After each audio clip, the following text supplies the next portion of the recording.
What we do, of course, we'll call them. We'll set up a time for them to come in. They'll fill out their form, and we'll come back to my class. We'll do like a little small talk, just get to know the student. They have kids, what they did before and all that.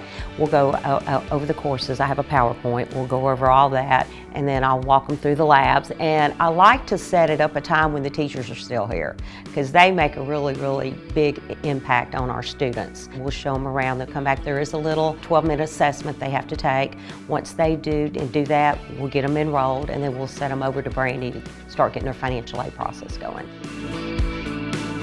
It takes a lot of guts to call. That first call to me, I think is the hardest thing, because I know a lot of them has talked about it for a while, and thought about it, and then making that call, I think, is the hardest part. Once they get over that and they walk through the door, it gets a whole lot easier on them. Don't wait, because I've had students that I may have seen before, and they'll come back to me in 5 years and say, I wish I would have done it then. Because you don't want all this time, because 5 years is going to go by, 10 years is going to go by, and you're still sitting in that same job making no money.